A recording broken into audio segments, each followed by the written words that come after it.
meskipun pemilu atau pilpres masih lagi 4 tahun atau katakanlah 3,5 tahun lagi, tapi pembicaraan tentang pemilu 2029 atau khususnya tentang capres dan cawapres 2029 itu sudah mulai dibicarakan dari sekarang. Di kalangan para pengamat sudah mulai bicara. Tentu pembicaraan ini juga berhubungan juga dengan kalkulasi-kalkulasi yang dilakukan oleh partai politik juga, meskipun pemilu masih jauh, tapi kan secara ke dalam kalkulasi-kalkulasi itu sudah ada. Hanya yang mereka tidak pernah bunyi keluar, tapi oleh masyarakat luar atau oleh pengamat ya tentu saja sudah tahu bahwa mereka ada pembicaraan semacam itu, ada kalkulasi-kalkulasi seperti itu. Namun di antara kalkulasi ini ada satu statement dari Pak Jokowi atau sudah secara resmi ya, bahwa kubu Pak Jokowi mendukung untuk Prabowo Gibran 2 periode.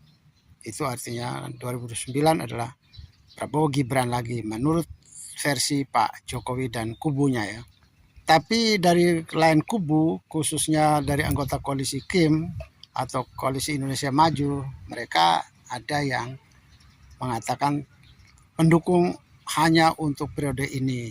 Tapi periode mendatang belum tentu Prabowo Gibran, tapi ada banyak ketum-ketum atau ketua umum parpol yang lain juga kepingin juga. Artinya masih ada peluang ya. Lalu banyak orang juga atau para pengamat juga melihat bahwa dalam faktanya di Indonesia ini tidak ada orang yang menjadi wapres 2 kali. Selalu hanya 1 kali saja. Tapi itu kan pembicaraan yang tradisi aja. Sebuah insidental manajemen aja. Manajemen politik ya. Atau manajemen publik ya. Karena itu kan tidak ada cantuman dalam konstitusi. Konstitusi tidak mengatakan bahwa seseorang hanya 1 kali atau dia menjadi wapres 1 kali saja atau tidak pernah ada. Oleh karena itu semua bisa ada kemungkinan dalam dunia politik, semua ada kemungkinan. Kebiasaan itu tidak menjadi sebuah ketentuan atau tidak menjadi sebuah kepastian, tidak ada. Bahwa selama ini hanya 1 kali ya oke lah, itu kan sebuah fakta. Bahwa tidak akan mungkin ada 2 kali atau 3 kali ya belum tentu juga. Pertanyaannya kita lihat pada kondisi sekarang. Apakah Prabowo Gibran akan 2 periode atau 2029 masih ada Prabowo Gibran atau tidak? Itu soal. Orang masih melihatnya bahwa Pak Prabowo tidak lagi dengan Pak Gibran untuk 2029. Ada yang mengatakan Prabowo dan Gibran lagi. Kalau saya mengatakan bahwa dia ada antara Prabowo dengan Gibran atau Prabowo tidak dengan Gibran lagi. Ada 2 kemungkinan. Mengapa begitu? Karena Prabowo ini kan cukup trauma juga dengan dia ikut pemilu berkali-kali tidak menang. Kecuali hanya dengan Jokowi yang dia menang. Ini kan membuat Prabowo juga trauma.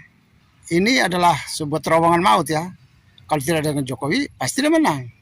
Tetapi kalau dengan Prabowo, dengan Gibran, dari segi penampilan Gibran, secara kinerja Gibran dianggap lebih bagus atau Gibran juga tidak bagus oleh Prabowo, ya saya kira bisa subjektif juga, bisa ya, bisa tidak.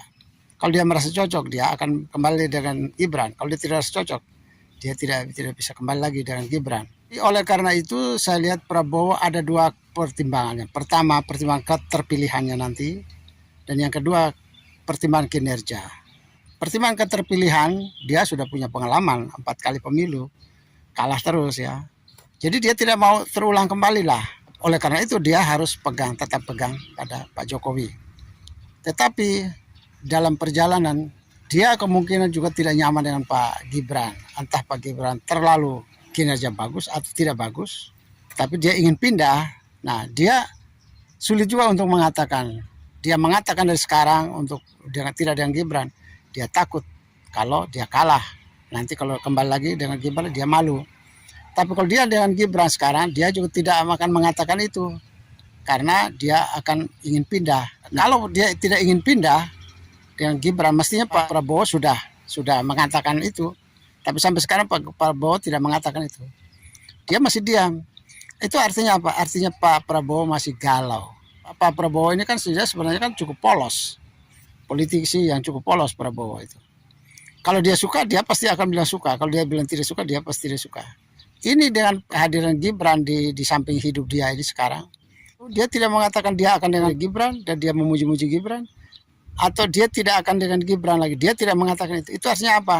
Prabowo galau. Dia mau pisah dengan Gibran, maka dia mempertanyakan kembali keterpilihan dia. Kalau dia dengan Gibran, dia ingin pindah. Kalau dia sudah punya kepastian, dia pasti mengatakan, saya dengan Gibran, atau dia memuji-muji Gibran, atau dia banyak memberi panggung pada Gibran.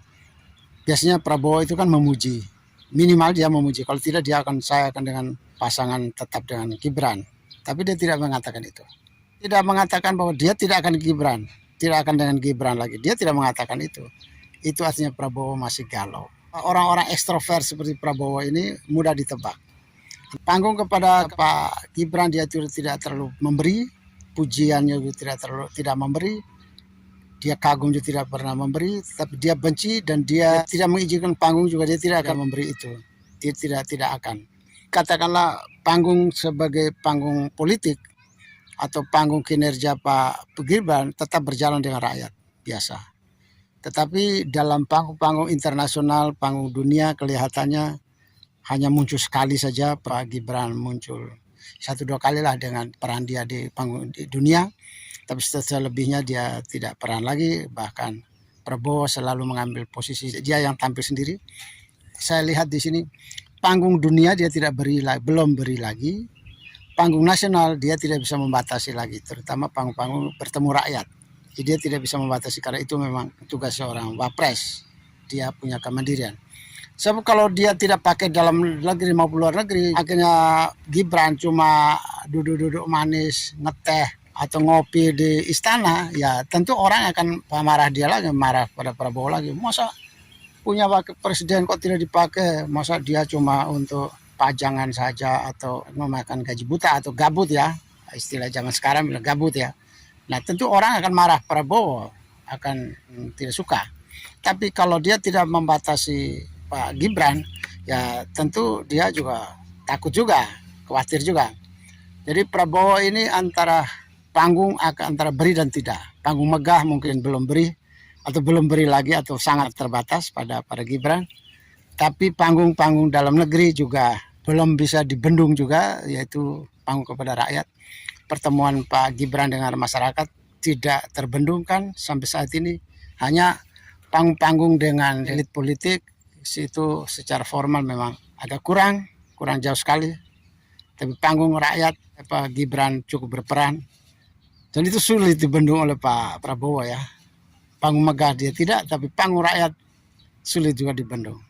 Panggung megah harus ada rekomendasi dari Prabowo ya untuk tampilnya seorang Gibran. Tapi dalam panggung rakyat tidak bisa dibendung oleh seorang presiden. Tapi itu memang tugas seorang wapres.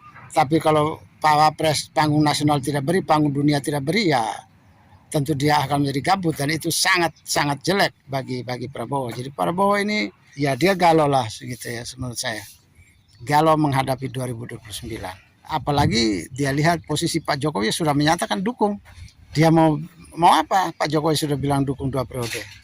Sulit sekali menolaknya, sulit membendung. Jadi posisi ini sudah kayak apa ya? Sudah setengah sandra lah. Jokowi sudah melakukan politik yang setengah sandra. Jadi kalau Prabowo mau dengan Gibran, ya Jokowi mengatakan, ya paling tidak kami akan dukung, fight lah, all out lah gitu ya, habis-habisan. Tapi kalau tidak dengan Gibran, ya tidak apa-apa. Kami cari panggung lain misalnya, atau cari mitra yang lain lagi, bisa saja. Dan itu tidak mudah bagi Pak Prabowo untuk melihat situasi kayak gitu. Karena dia tahu bahwa kekuatan Jokowi juga luar biasa. Tanpa Jokowi, dia sulit memenangkan pertandingan. Dan dia tahu bahwa sampai saat ini pengikut Pak Jokowi sangat banyak. Pendukung Pak Jokowi masih besar sekali. Kesimpulan saya bahwa sampai saat ini Prabowo masih galau dalam politik menghadapi 2029. Belum ada tokoh-tokoh lain yang punya elektabilitas bagus selain Gibran.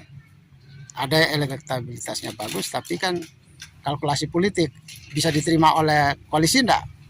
Ini yang jadi soal. Munculnya Gibran ini kan karena koalisinya Prabowo itu kan tidak saling terima. Para ketum tokoh-tokoh dari partai politik mau maju jadi cawapresnya Prabowo itu kan di antara mereka tidak terima. Kenapa tidak saya aja? Kenapa tidak kami aja? Kenapa tidak dari partai aku aja gitu loh. Akhirnya yang paling adil adalah berilah kepada orang yang bukan partai di situ. Tapi orang luar, yaitu Gibran. Nah, Gibran lah dapat. Nah, apakah ke depan akan begitu? Ya akan bisa seperti itu juga sih. Partai-partai politik kan ingin supaya ketumnya yang maju. Tapi pilih satu ketum itu tidak mudah bagi ketum yang lain loh. Prabowo galau betul nih sekarang ya. Selamat galau, selamat berdemokrasi.